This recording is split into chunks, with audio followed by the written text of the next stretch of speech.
Écoutez, je suis très heureuse, que vous soyez tous présents pour cette, webconférence qui s'inscrit dans le cadre de la semaine de l'innovation, de Nexa. Donc Nexa, c'est l'agence régionale de développement, d'investissement et d'innovation de la région Réunion. Je sais qu'il y a, aussi des inscrits en dehors du territoire. Comme ça, je précise, ce point-là. Donc Nexa organise, ces événements-là 2 à 3 fois par an sur des méthodes d'innovation, des leviers d'innovation, qui sont utiles à la fois pour les étudiants, les porteurs de projets et les entrepreneurs, mais aussi les agents territoriaux. Donc on focalise, sur cette semaine de l'innovation sur, l'économie circulaire et sur les business models circulaires. Donc la semaine de l'innovation en tant que telle, en tant que semaine, aura lieu, mi-septembre, du 20 au 24 septembre. On a choisi pour cela, d'animer cette semaine-là avec le cabinet Agathe, et avec particulièrement Hélène, qui anime cette webconférence un petit peu en amont de la semaine. Donc cette webconférence, va vous poser les bases, des principes et d'opportunités d'affaires, de l'économie circulaire, et on vous invite à poursuivre un peu la réflexion en participant aux ateliers, qui seront animés donc avec, 4 coachs, certifiés Circulab, donc plutôt, à la fin du mois de septembre.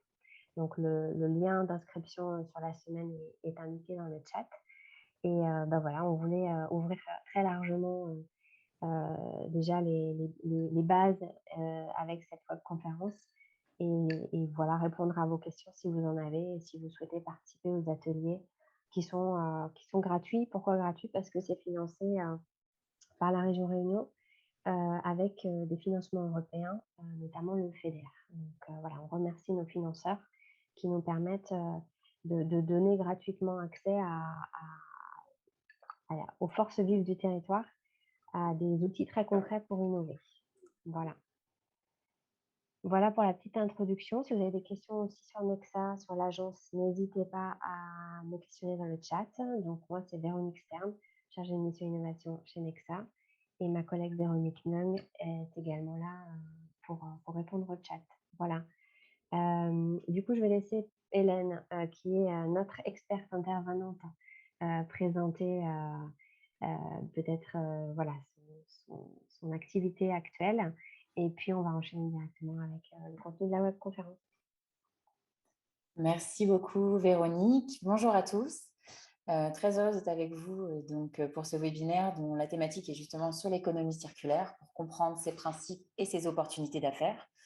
Donc, je suis Hélène Gaineux, consultante certifiée Circulab, qui est une agence design qui a justement la volonté de créer des outils pour faciliter cette transition des entreprises vers des modèles plus circulaires. Donc aujourd'hui, voilà, ce webinaire vraiment s'inscrit dans cette semaine de l'innovation et l'objectif, c'est déjà de vous montrer quelles sont les premières opportunités grâce à l'économie circulaire. Et la semaine de l'innovation aura lieu du 20 au 24 septembre. Et donc pour ceux qui sont intéressés, n'hésitez pas à vous inscrire. Le lien a été partagé justement dans le chat. Donc voilà, ce webinaire est co-organisé par Circulab, qui est l'agence de stratégie et design studio, et Nexa, qui est l'agence régionale de développement, d'investissement et d'innovation, qu'a présenté Véronique. Comme vous pouvez le voir aussi, Circulab, c'est un large réseau de consultants à travers le monde, ce qui est plutôt intéressant parce que du coup, voilà, si demain vous souhaitez exporter ou déployer votre entreprise à l'international, sachez qu'il y a des experts à travers le monde qui peuvent vous conseiller avec toutes les spécifications des pays dans lesquels vous souhaiteriez potentiellement déployer votre entreprise. Donc, cette semaine de l'innovation, concrètement, voilà, l'objectif, ça va être d'accélérer la transition de votre entreprise vers l'économie circulaire, en transformant justement vos modèles d'affaires grâce aux outils circulables. Pour ce webinaire, l'objectif, ça va être de vous présenter un des outils circulables, celui qui s'appelle le Circular Canva. Ça va vous permettre justement de découvrir des méthodes de travail innovantes, de développer des nouvelles réflexions, de mettre en pratique certains apprentissages et surtout de le partager dans la bonne humeur.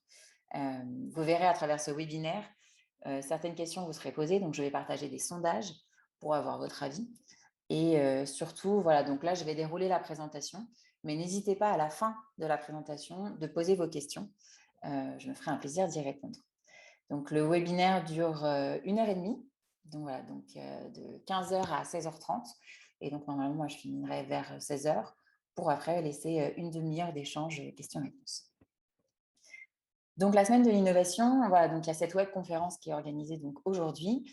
Et pour la semaine du 20 au 24, il y aura 2 ateliers découvertes, donc le lundi ou le mardi, qui permettra déjà de mieux comprendre et d'expérimenter ces modèles d'affaires circulaires sur des cas pratiques, dont des cas d'entreprise de l'île de la Réunion.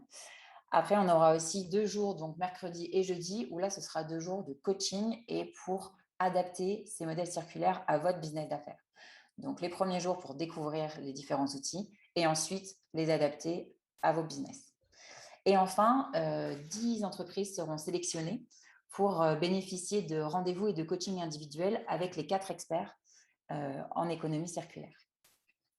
Donc, rapidement, pour vous présenter notre équipe, donc nous sommes 4. Il y a donc Annabelle Harry, Anne Brisacier, Florian César et moi-même, Hélène Guéheneuc.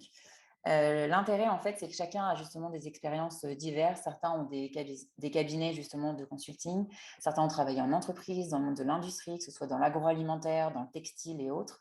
Et d'autres, comme moi, justement, ont créé des structures vraiment d'accompagnement pour les entrepreneurs, entrepreneurs au niveau international.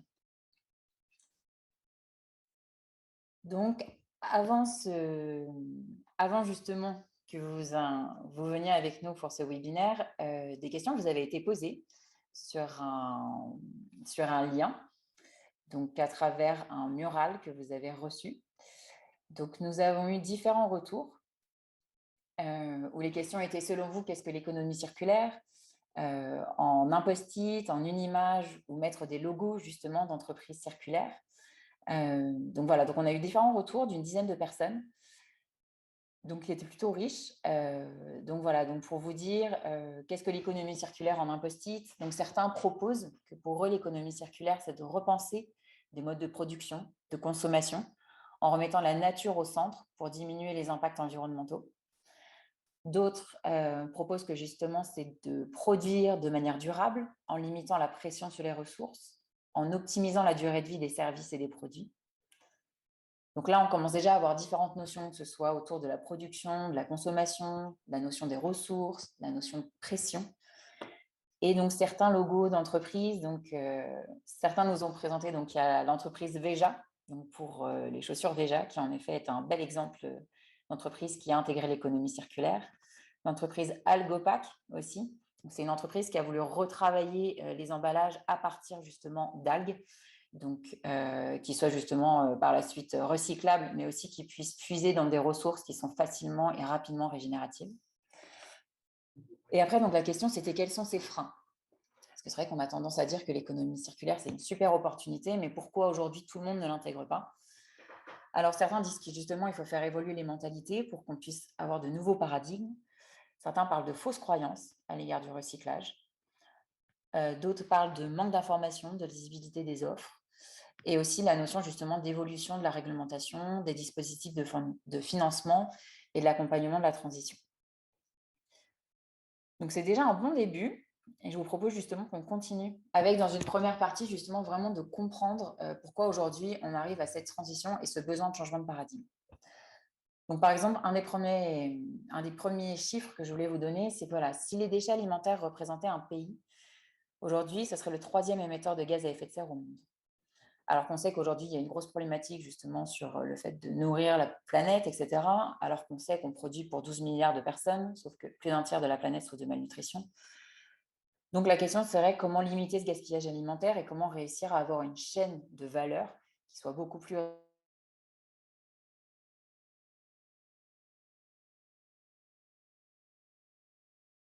Oui, allô, c'est bon, vous m'entendez?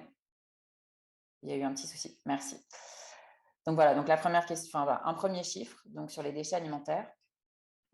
Une autre information plutôt intéressante aussi, une anecdote. Si on peignait les toits justement en blanc, cela nous permettrait d'économiser 1 gigatonne par an d'émissions de gaz à effet de serre, soit l'équivalent de 250 millions de véhicules. Donc la volonté de l'économie circulaire, ce n'est pas forcément aussi de rechanger totalement les business models, mais c'est de se dire que parfois des petites actions, si on arrive à les répéter un certain nombre, on peut réellement avoir un impact. Et donc là, par exemple, voilà, peindre des toits en blanc, c'est quelque chose qui est accessible à tous et qui, si on arrive à le déployer davantage, pourrait avoir réellement un impact au vu des chiffres justement qui sont présentés. Un autre chiffre qui est plus connu, c'est justement le fait qu'aujourd'hui, donc en 2021, nous consommons les ressources de 1,7 planètes, qui explique qu'à partir du mois d'août dorénavant, et ben voilà, au mois d'août, on a consommé toutes les ressources que produisait la planète en un an. Alors que voilà, comme on voit en 1970, on n'était pas sur cette surconsommation. Et donc, plus le temps passe, plus ce jour de dépassement réduit. Et donc, c'est là où on a beaucoup de systèmes d'alarme, comme aussi le rapport du GIEC, qui nous montre aujourd'hui que le débat n'est plus là. Oui, on a un impact et maintenant, il faut passer à l'action. Alors après, on a l'impression que c'est un effet de mode, mais en fait, on se rend compte que certains en avaient déjà parlé. Donc, Theodore Roosevelt, qui nous disait il faut anticiper, réaliser que surexploiter et épuiser la planète au lieu de la fertiliser altérera la prospérité des générations futures. Prospérité que nous devrions pourtant leur transmettre plus importante et plus développée. Une autre citation qui est assez claire aussi, la folie, c'est de se comporter de la même manière et s'attendre à un résultat différent. Parce qu'en effet, si on veut changer, il faut aussi maintenant, certes, changer les mentalités, mais agir de manière différente. Donc, si on regarde aujourd'hui, voilà, les propositions de valeur classiques, dirons-nous, reposent sur des ressources finies et souvent des sources uniques de revenus. Donc, voilà, donc il y a, pour créer un produit ou un service, on a des ressources vierges, on exploite des ressources vierges qui sont souvent limitées, où il n'y a pas forcément cette notion de régénération. On va avoir donc cette source de revenus donc, qui repose sur la propriété, mais surtout des sources de revenus uniques. Et après, il faut des utilisations qui ne sont pas forcément optimisées. On a tous l'habitude, par exemple, d'aller faire les courses et d'aller acheter un bidon de lessive. Il faut savoir que le bidon de lessive, 80% du produit est composé d'eau. Alors déjà, ça pèse lourd, c'est que du plastique. Et surtout, une fois qu'on l'a consommé, on le jette et on en rachète un autre. Donc, surconsommation de plastique. Et justement, de la matière qui pourrait être beaucoup moins lourde, beaucoup moins chère et qui pourrait être réfléchie sur une manière beaucoup plus recyclable et donc de manière plus circulaire. Un exemple assez clair aussi, c'est l'exemple de la filière bâtiment. Donc aujourd'hui, voilà, la majorité des bâtiments sont construits grâce à l'extraction de sable marin, alors qu'on sait que justement les réserves, elles devraient disparaître dans les 20 prochaines années. Donc on n'est pas sur un modèle durable. Elles sont vendues donc à des acteurs publics et privés, alors qu'on sait que le taux d'occupation aujourd'hui des bâtiments n'est pas optimal. Il y a plus de 40% des bâtiments qui sont sous-occupés. Donc, pourquoi pas plutôt valoriser des bâtiments qui aujourd'hui, justement, sont dans cette situation de sous-occupation. Et en plus, donc, c'est des bâtiments pour une durée de vie souvent inférieure à 50 ans, qui dégagent plus 70%, qui contribuent donc à 70% des déchets en France. Il faut savoir surtout que ces bâtiments qui sont détruits, plus de 80% en fait, sont mélangés, ne sont pas divisés et donc contribuent fortement aux déchets et ne sont pas pensés pour être recyclés par la suite. Donc voilà, donc en fait là, on voit aussi que c'est lors de la création que l'existant n'est pas pris en compte. C'est-à-dire que c'est dès la conception même du projet qu'il faut réfléchir à toute la chaîne de valeur pour savoir quels vont être les impacts à toutes les étapes. Donc ça parle justement des déchets qui sont générés pendant l'extraction, la fabrication, l'usage et la fin de vie. Donc, qui aujourd'hui ne sont pas assez pris en compte et qui représentent une réelle perte de valeur, tant environnementale qu'économique. Aujourd'hui, ça représente un vrai risque pour les entreprises à différents niveaux. Donc déjà des risques financiers. Donc savoir qu'aujourd'hui, il y a des notations et des reporting avec la Task Force on Climate-Related Financial Disclosure qui pourrait passer du statut de recommandation à celui de soft law.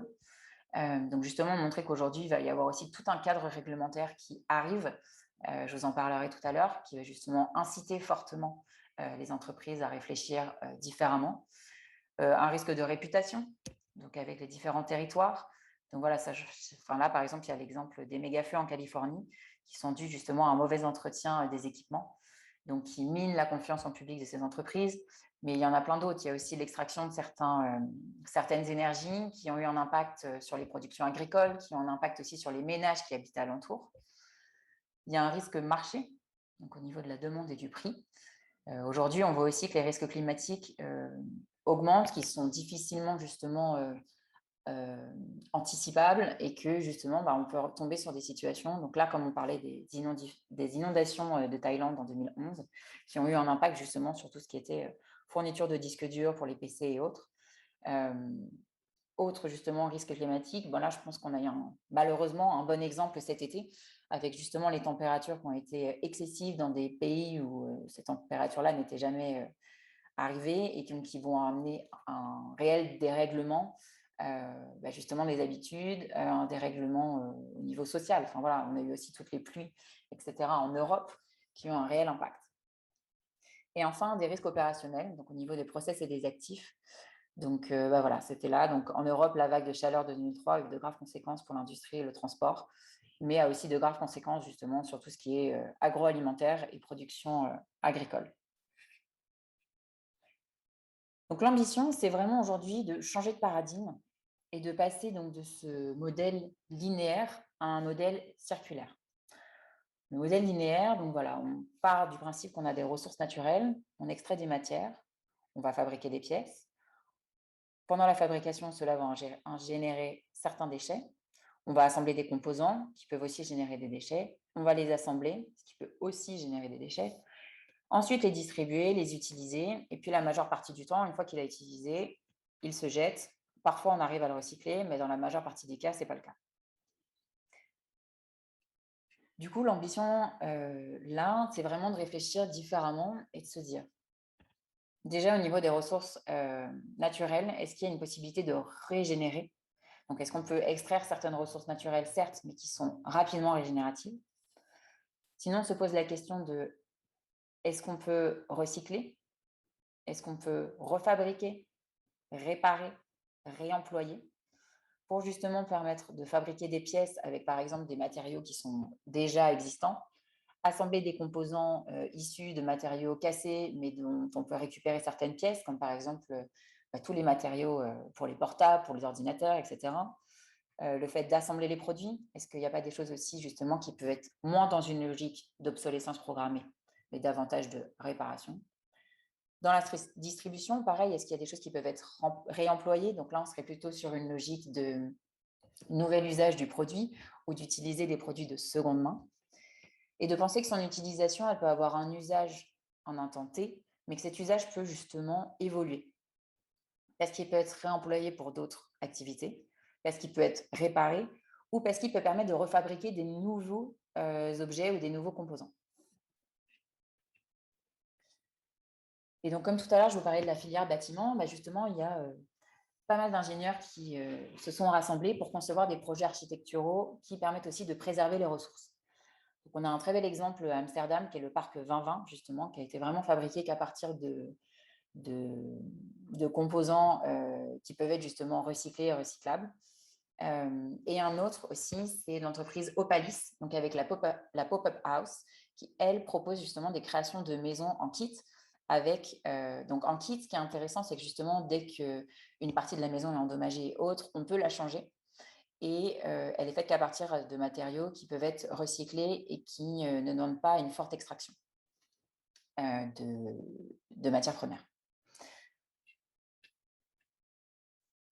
Donc, aujourd'hui, on se rend compte que le business classique, qui était je veux créer une entreprise viable et j'ai une technologie qui est faisable, ne suffit plus.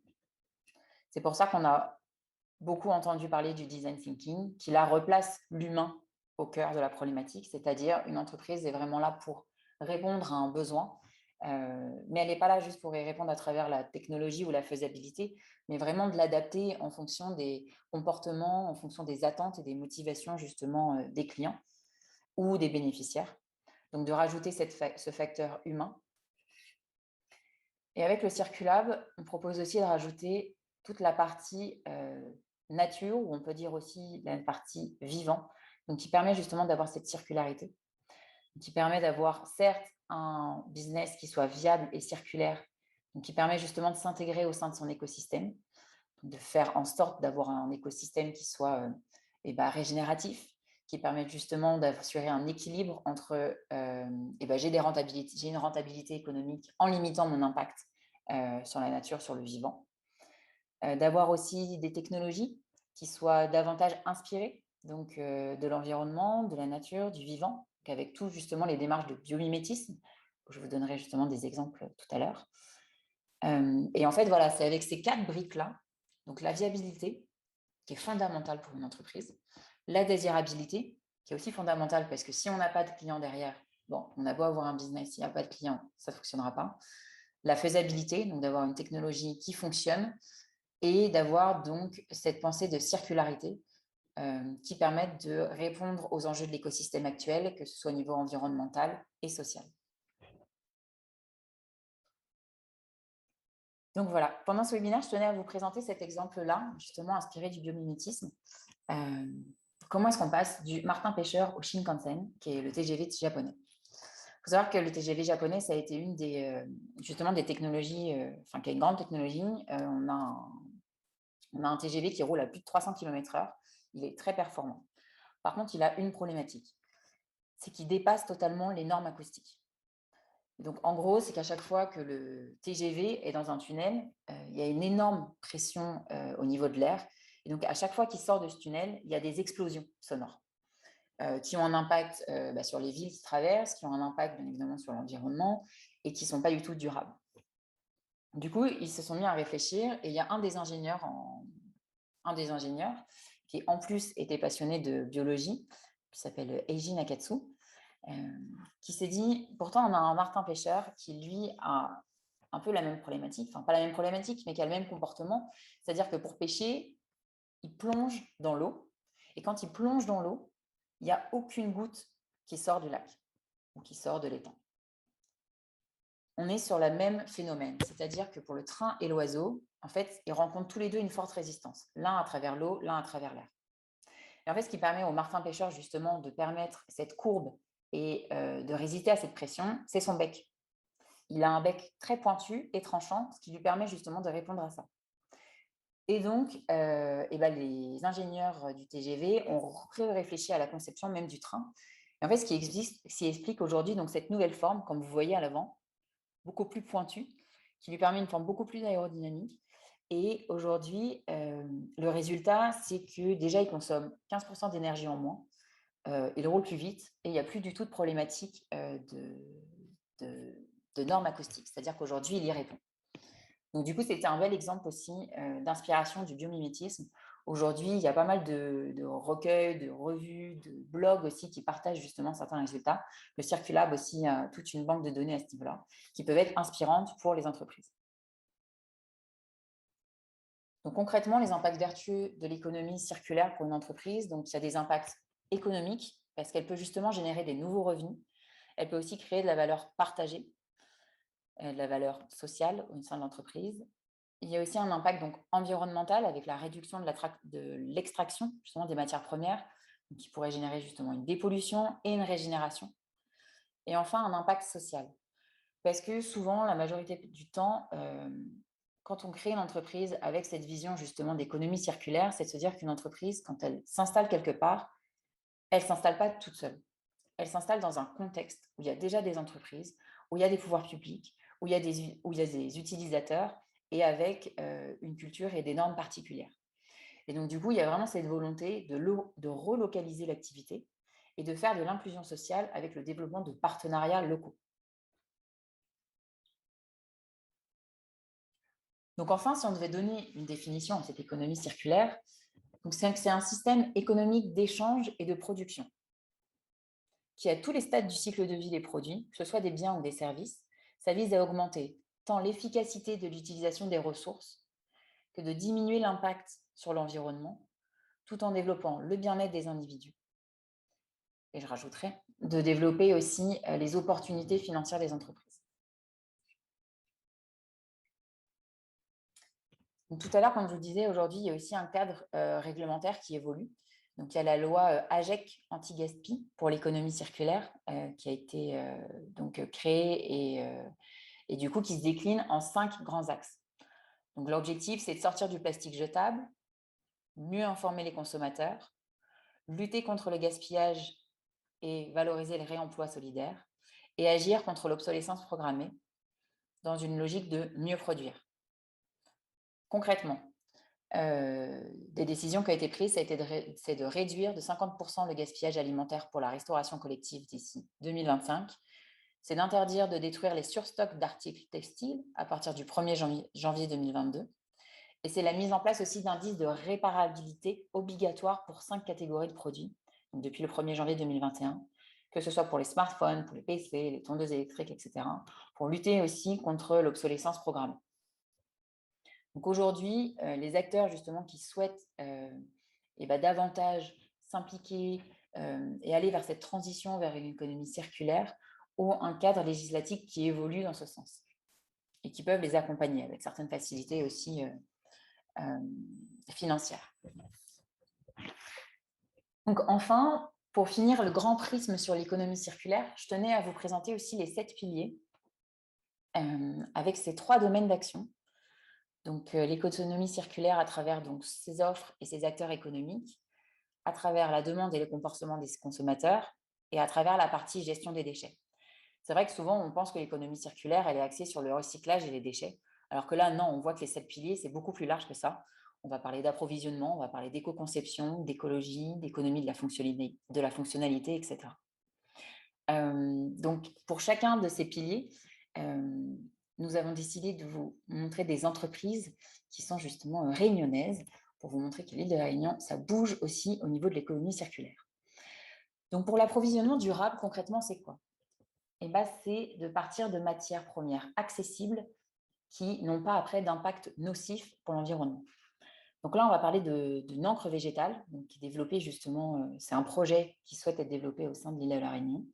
Donc c'est développer des encres qui soient justement issues de produits végétaux, donc que ce soit à partir de fleurs, que ce soit à partir de certains végétaux, qui sont eux facilement plantables par la suite. Et donc on est dans une logique de régénération. Et en plus, c'est une encre justement qui pollue pas qui, un, ne pollue pas au moment de l'extraction, et deux, à la fin dans son recyclage.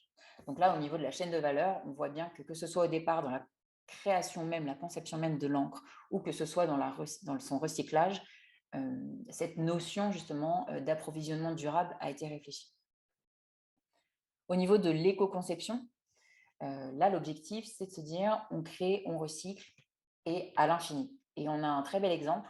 Donc, c'est l'entreprise Canapi. Je ne sais pas si vous la connaissez, mais justement, eux, leur volonté, ça a été de créer du mobilier à partir justement de matériaux qui sont puisés et recyclés sur place, donc uniquement sur l'île de la Réunion, qui a été créé justement avec un styliste du territoire pour justement valoriser les produits locaux, valoriser aussi certains déchets qui sont en fait finalement transformés en ressources et donc qui permet d'avoir de très belles créations d'un styliste réunionnais donc, qui a permis de créer Canapi.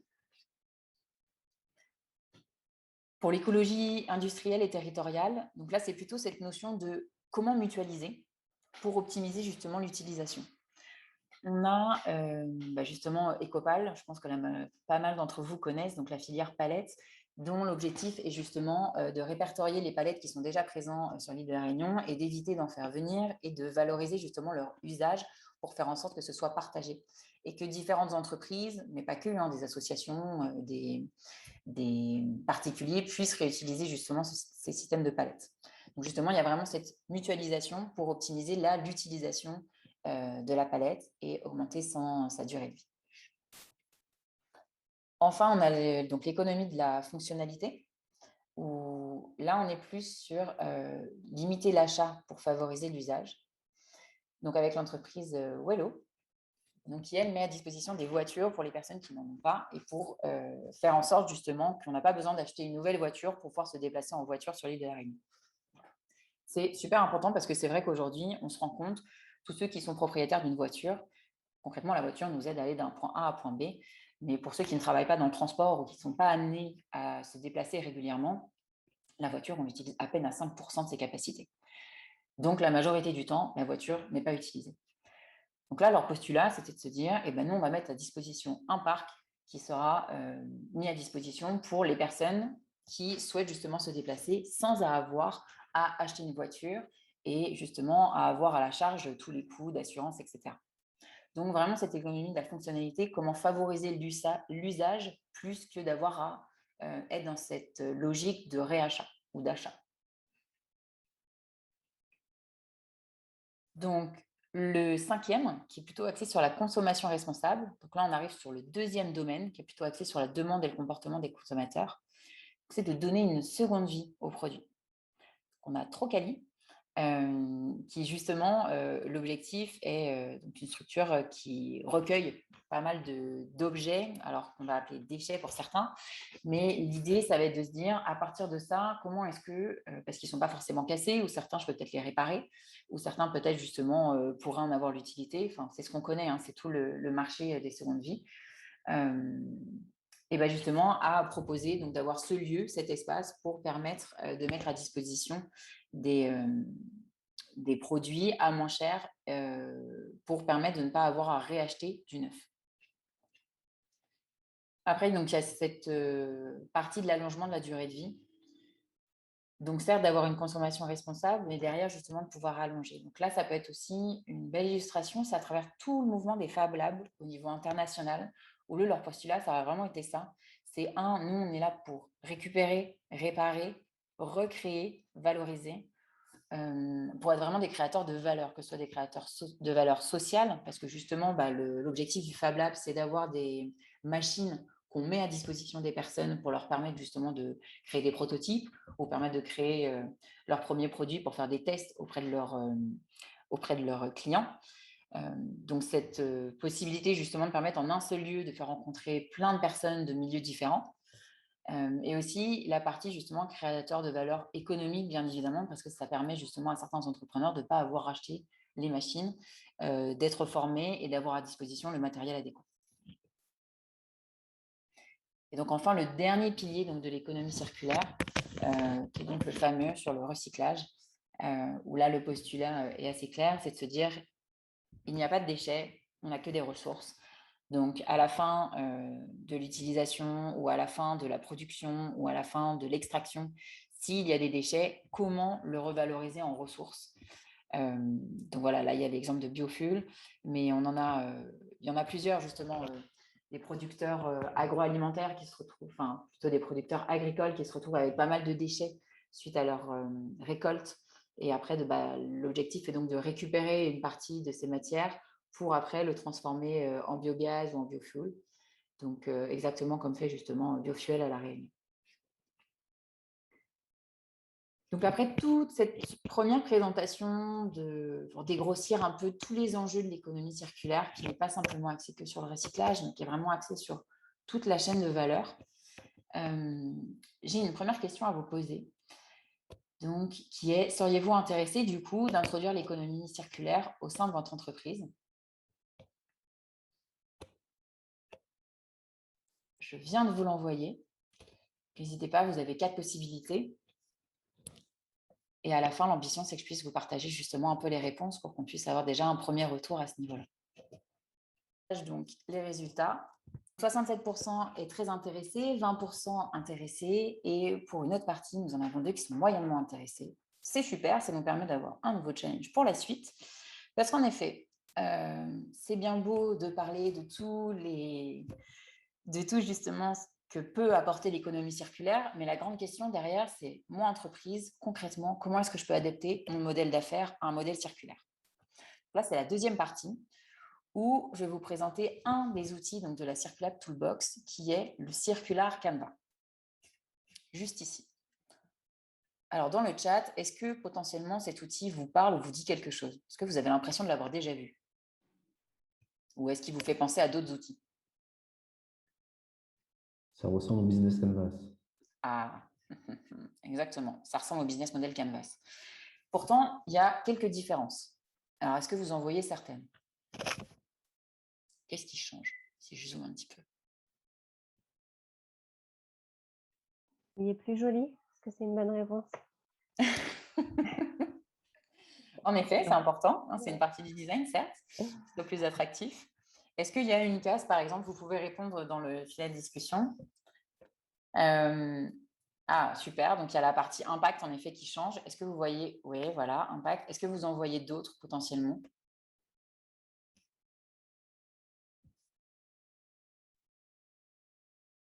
Énergie, en effet. Super. Bon, en effet, sur le Circular Canva, il y a pas mal de nouvelles cases. Ou sinon, il y a des cases qui étaient déjà existantes, mais qui fonctionnent de manière différente. Donc, ce que je vous propose, c'est que je vais vous présenter un petit peu comment fonctionne l'outil. Et concrètement, c'est un des outils qu'on va utiliser pendant la semaine de l'innovation. Donc, c'est cet outil-là que, un, vous pourrez tester sur des modèles fictifs pour déjà mieux l'appréhender. Et deux, pendant le mercredi et le jeudi, c'est cet outil qu'on utilisera pour vous, pour votre entreprise. Donc, si vous êtes intéressé, je relance. N'hésitez pas à vous inscrire à la semaine de l'innovation sur le lien partagé dans le Le chat. chat, on va le remettre. Super. Donc, ce Circular Canva, qu'est-ce que c'est? Alors, c'est un outil d'analyse et de conception. Donc, déjà, pour analyser comment une entreprise crée et délivre des valeurs. Ce qui est intéressant, c'est qu'il peut s'utiliser autant pour une entreprise déjà créée, qui veut faire un état des lieux, que pour une entreprise qui n'existe pas encore et qui veut se projeter. Donc justement, c'est pour ça qu'elle peut identifier ou prévenir les impacts d'un modèle d'affaires. Et elle permet aussi de prendre du recul sur un produit ou un service existant pour envisager les choses avec un mode de pensée systémique. Parce que l'objectif, ce n'est pas simplement d'avoir des cases qui sont indépendantes les unes des autres, mais c'est de voir toutes les relations qu'elles vont avoir les unes aux autres. Et nous, on rappelle toujours ces postulats-là, c'est que les déchets des uns peuvent être des ressources pour les autres. C'est pour ça qu'il faut éviter justement les flux de déchets dès la conception. Que l'objectif, c'est aussi d'optimiser ce qui est déjà présent en priorisant les ressources renouvelables. Et enfin, de multiplier les synergies locales. Quand on est une entreprise, on est au sein d'un écosystème, on n'est pas seul et il y a des synergies locales possibles pour valoriser son business et valoriser une économie davantage circulaire. Donc voilà, je vous ai déjà posé la question, quelles sont les nouvelles cases? Et je me Il y permets... a juste une petite question dans le chat, peut-être tout de suite. Est-ce que ça fonctionne aussi pour une entreprise de service, Oui, très Hélène? bonne question. Ça fonctionne aussi pour une entreprise de service, merci, je ne l'ai pas précisé. C'est autant pour une entreprise de service que des entreprises produits, bien évidemment. On l'utilise même dans le cadre de projets, on l'utilise même dans la gestion RH d'une entreprise. Ben voilà, ça peut même être pour des départements d'entreprise. Oui, alors moi, j'ai une autre question. À votre avis, quand on commence à travailler sur cet outil, quelle est la première case sur laquelle on réfléchit? Est-ce qu'on va commencer sur l'usage suivant, la distribution, les activités clés, partenaires, la mission? La proposition de valeur. Ah, intéressant, la proposition de valeur. Certains disent « Ah !» Bon, il y en a un qui a la bonne réponse. Je ne sais pas qui est... Alors là, j'ai un nom qui s'appelle Code de ville. Et j'ai Marianne aussi qui répond. Voilà, exactement. On commence par la mission. Pourquoi on commence par la mission et pas la proposition de valeur? Parce qu'en fait, il est fondamental de repartir du pourquoi. Pourquoi mon entreprise? Quelle est la mission que je veux avoir? Quelle est la vision que je veux atteindre? Parce qu'en fait, la proposition de valeur, elle dépend de ça. Si on part d'une proposition de valeur, mais en fait, on réfléchit à sa mission après, on va voir que tout ce qui va en découler ne va pas être logique. La mission, en fait, c'est la proposition de valeur qui va permettre de répondre à cette mission. Donc, si la mission de base n'est pas clairement définie, c'est ça aussi qui fait que souvent, les entreprises, quand elles vont développer un nouveau service ou un nouveau produit, elles sont un peu perdues sur leur positionnement. Et souvent, c'est parce que la mission n'a pas été posée clairement. Donc, la première question, c'est repartir du pourquoi. Et j'ai remarqué avec l'expérience que j'ai avec les entrepreneurs et les entreprises avec lesquelles j'ai travaillé, c'est que ça paraît être la question première et la question simple. Mais en fait, souvent, c'est la question sur laquelle on passe le plus de temps. Parce que certains entrepreneurs ne se sont pas forcément posé cette question-là au départ parce qu'ils avaient déjà leurs produits et déjà des premiers clients et ils se sont lancés, ce qui est une chose. Et pourtant, il y a un moment, c'est quand même fondamental de repartir de cette question-là. Donc, par contre, pour la suite, en effet, une fois qu'on a défini sa mission, c'est de réfléchir à c'est la problématique de qui à laquelle je souhaite répondre. Donc, de repartir à partir des utilisateurs, des bénéficiaires, des clients. Je fais bien la différence parce que il y a des entrepreneurs sociaux qui vont avoir des bénéficiaires qui ne seront pas forcément leurs clients. Donc, c'est pour ça que je parle vraiment des personnes qui vont utiliser, donc qui sont souvent les bénéficiaires, et les clients qui sont concrètement les personnes qui vont payer le produit ou le service. Donc là, je parle de la case d'en dessous qui s'appelle Users and Context. Et ce qui est intéressant pour cette case-là, c'est qu'on ne parle pas simplement de son client, qu'on va pouvoir justement travailler avec un persona et autres, mais c'est de réfléchir, il est dans quel contexte? on est dans les zones rurales, on est dans une ville, on est dans un système politique, enfin voilà, dans quel système politique, dans quel système économique, enfin vraiment comprendre les particularités et même d'aller plus loin, de comprendre, bon, je ne suis pas tout seul sur ce business-là, qui sont aussi mes concurrents, directs ou indirects. Donc là, ça permet vraiment de faire un grand mapping. Donc cette case paraît toute petite, mais en fait, derrière, il y a du travail. Parce que j'ai déjà parlé d'autres outils, donc qui vont être le persona, qui va être la partner map. Donc, alors, partner map, donc la partie cartographie des acteurs, plus largement. Je ne parlerai pas des partenaires pour l'instant, mais plutôt la cartographie des acteurs pour savoir ce qui se passe au niveau réglementaire. Quand même à tout le monde, parce qu'ils vont croire qu'on a pas. Alors, il y a des micros qui fonctionnent en même temps, qui ne sont pas bouclés. Je pense que c'est toi, Véronique, je me permets. Et donc, après avoir analysé toutes ces parties utilisateurs et contexte, c'est de se dire comment répondre à leurs besoins, à leurs motivations. Et là, c'est là où intervient la proposition de valeur. On crée de la valeur pour qui? Pour nos clients, pour nos bénéficiaires. Et cette partie-là, elle est importante vraiment de commencer déjà par les besoins des utilisateurs pour après en découdre un produit ou un service dont les fonctionnalités vont vraiment répondre à ces besoins. Vous vous rappelez que tout à l'heure, j'avais plusieurs ronds. Il y en avait un qui s'appelait business pour la viabilité, j'en avais un qui s'appelait technologie avec la faisabilité. Et c'est vraiment là où, et un autre qui s'appelait humain avec la désirabilité. Là, on est juste en train de parler de la désirabilité de nos utilisateurs avec la faisabilité qu'on va offrir à travers notre proposition de valeur. Là, les deux ronds sont là. Et c'est la base. C'est-à-dire qu'à cette partie-là, on n'est pas déjà en train de réfléchir à concrètement quel va être notre business model, mais de se dire, j'ai tel utilisateur, voilà la technologie que je peux lui apporter, que ce soit un produit, un service, et comment elle va répondre. Bien évidemment, quand on aura travaillé sur l'utilisateur, on se sera posé la question de quelles sont ses capacités d'achat, est-ce que ce sera à travers un achat unique, est-ce que ce sera à travers un abonnement, etc., pour comprendre comment est-ce qu'il fonctionne, pour après adapter l'offre de prix et de services qui lui conviendra le mieux. Je passe du temps sur ces deux premières parce qu'en fait, finalement, c'est vraiment la base même de cet outil. Et une fois que ça, c'est vraiment clair dans la tête des entrepreneurs ou dans la tête des entreprises, le reste découle de manière assez rapide et assez concrète. Donc après tout ça, l'idée, c'est de se dire, bon, certes, maintenant, j'ai un produit, j'ai un client, mais comment est-ce que j'arrive à lui communiquer et à lui partager tout ça? Là, ça va être plutôt la case de distribution. Donc, comment est-ce que je le distribue? Mais comment aussi est-ce que je prends contact avec mon client? Et en plus de ça, donc là, ça va être plutôt la case au-dessus qui s'appelle upcycling, qu'on appelle aussi usage suivant, qui est, bon, une fois qu'il va avoir utilisé mon service ou mon produit, qu'est-ce qui se passe? Alors, qu'est-ce qui se passe pour le produit? Est-ce qu'il va être recyclé? Est-ce qu'il va être jeté? Est-ce qu'après, je peux le récupérer? Ou est-ce qu'une autre structure pourrait le recycler pour moi, pour que je puisse récupérer de la matière première? C'est un peu toute cette logique-là. Alors, c'est vrai que ça fait très business produit, mais pour les entreprises, c'est aussi de se dire potentiellement, mon client peut peut-être avoir un autre rôle. Il peut ne pas être simplement client, il peut devenir ambassadeur. Les partenaires, pareil, peuvent avoir un nouveau rôle au sein de la structure. Donc, c'est vrai que dans les business de service, c'est plutôt le rôle des personnes qui évoluent dans le temps. Donc voilà. Donc ça, c'est une des nouvelles cases de se dire, certes, là, j'ai un produit et un service, mais la question, c'est qu'est-ce qui va se passer après pour anticiper les impacts positifs et négatifs. Ensuite, pour que tout ça fonctionne, bien évidemment, bon, il faut une équipe. Il faut une entreprise avec des expertises, avec des savoir-faire. Et souvent, c'est vrai qu'au départ, pour les jeunes entrepreneurs, on a envie de tout faire. Et c'est la partie importante où on a l'impression d'être tout seul. Et c'est là où Circular Canva dit non, c'est au sein d'un écosystème. Donc, il faut différencier deux choses. La partie activité clé propre à l'entreprise. Finalement, quel est le métier que je veux réellement faire? Parce que parfois, c'est un des risques.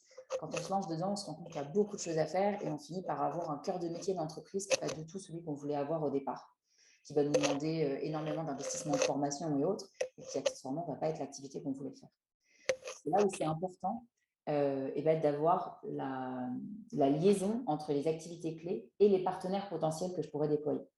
Que ce soit des partenaires publics, des partenaires privés, que ce soit au niveau de la production, au niveau du recyclage, au niveau de la communication, au niveau des expertises, au niveau de la formation. Enfin, là, il y a énormément de choses. Au niveau des pouvoirs publics, justement, Nexa, je me permets, mais peut être un excellent partenaire pour tout ce qui est accompagnement à l'innovation.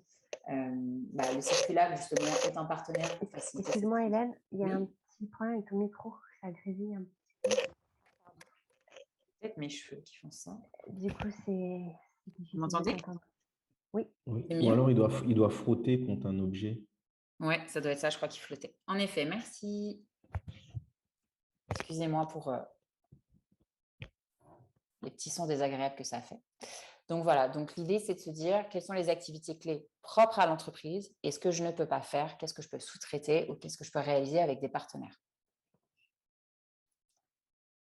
Et enfin, donc, les 3 dernières cases, on va dire, du canevas central, qui sont toutes les questions des ressources, que ce soit les ressources naturelles, ce dont j'ai besoin, ce que peut-être à l'origine j'extrais, mais peut-être en fait aujourd'hui je peux aller justement trouver ailleurs au sein d'une entreprise qui n'en a plus besoin ou qui le rejette, que ce soit les ressources techniques, que ce soit les ressources énergétiques.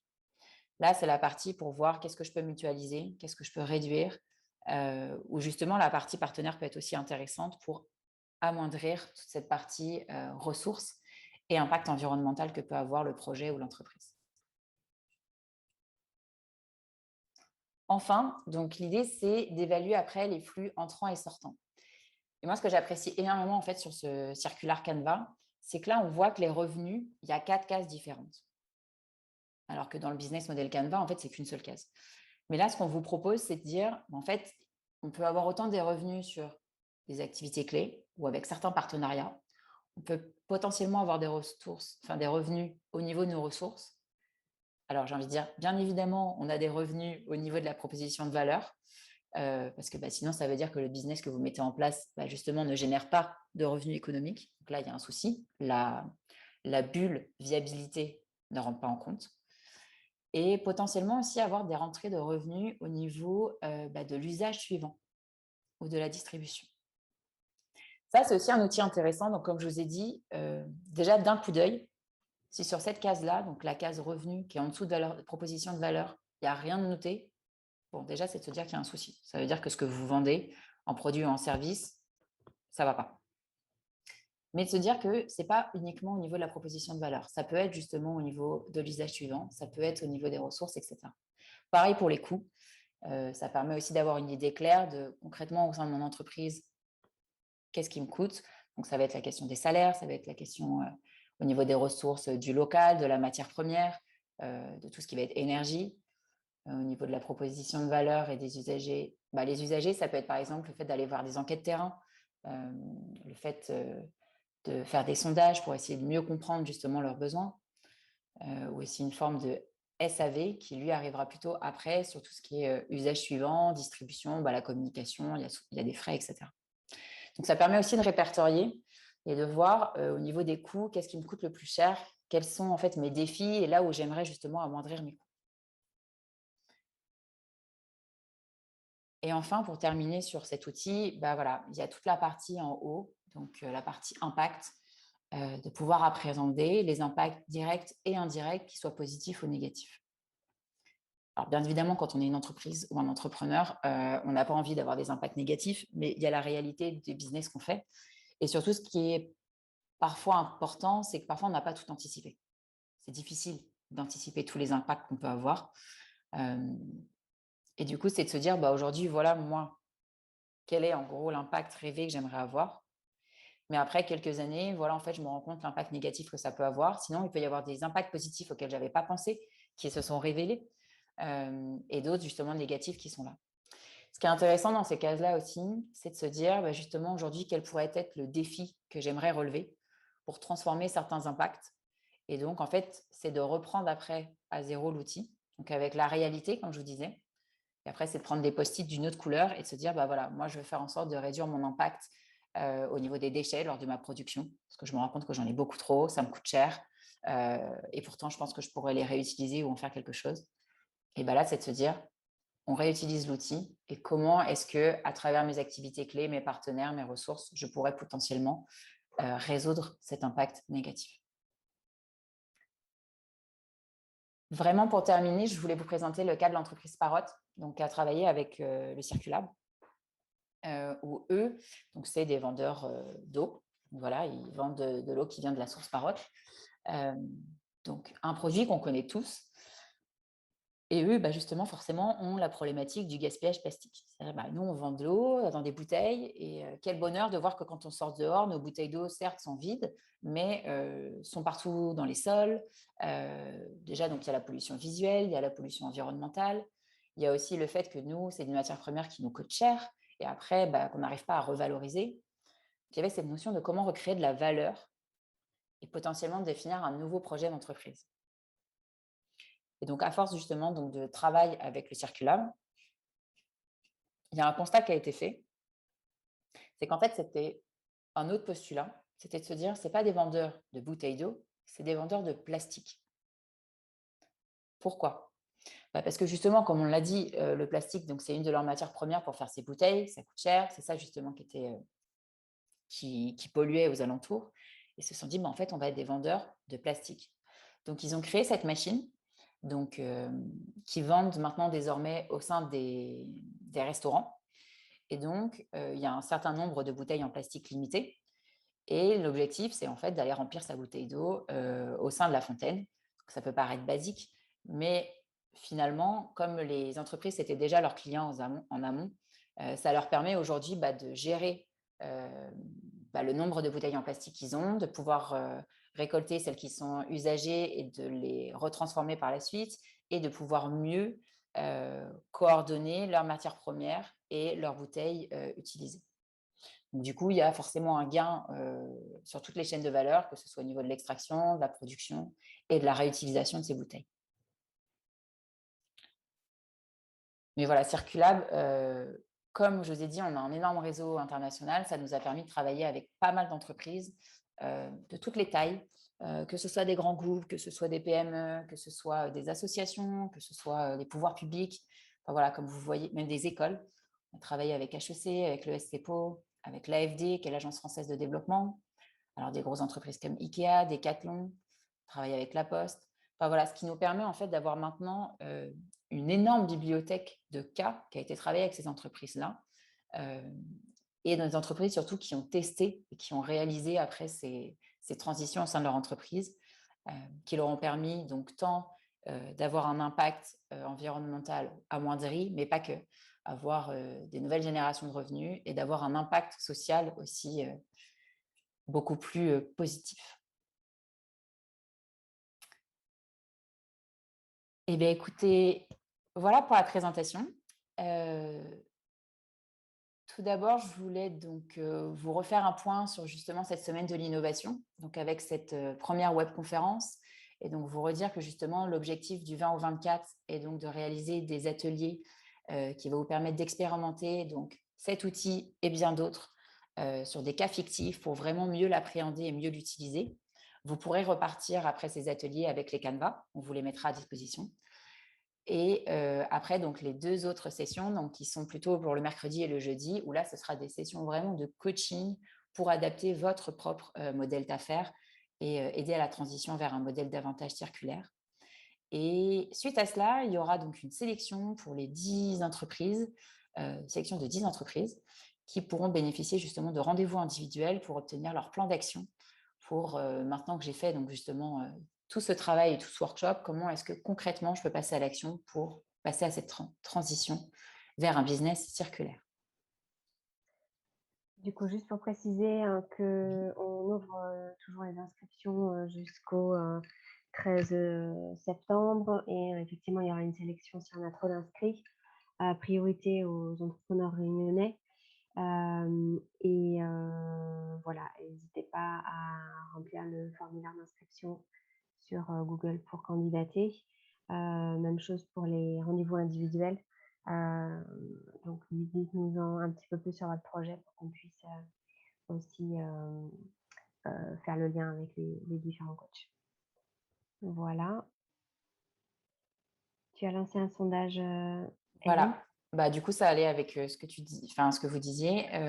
L'idée, c'est voilà, souhaitez-vous participer justement à cette semaine de l'innovation pour avoir une idée justement des potentiels inscrits. Donc Donc là, j'en suis à 12 réponses sur 18. Super. On a vraiment travaillé sur les 2 journées découvertes sur, des cas, sur un cas notamment, local avec une entrepreneuse qui a bien voulu, poser son projet. Mm. Pour vous faire travailler, le petit indice que je peux vous donner, c'est que ça plaira aux gourmands. Voilà, c'est un petit teaser pour ceux qui seront inscrits et qui participeront, le 20 septembre sur cette journée-là. Voilà, sur les autres journées, du 22 et 23, vous travaillerez sur votre propre projet. Voilà, avec un coaching, très précis. Super. Donc, et ben là, donc j'ai 14 réponses sur 18. Hop. Donc voilà les résultats que je vous partage. Donc en effet, on en a 11 qui souhaitent intéresser pour participer à la semaine de l'innovation. 3 qui ne le sont pas. Ça peut être aussi l'occasion justement maintenant justement d'échanger. Donc comme je vous disais, il y a une demi-heure d'échange, de questions-réponses. Voilà, si vous avez des questions, que ce soit sur la semaine de l'innovation, que ce soit sur des parties de la présentation, nous sommes à votre écoute. On peut peut-être couper l'enregistrement, Hélène, pour, Pas de souci. plus, d'échanges libres, sachant que le replay sera disponible pour, ceux qui n'ont pas pu être là aujourd'hui et qui sont inscrits quand même pour avoir le replay. Voilà. C'est bon, l'enregistrement est terminé.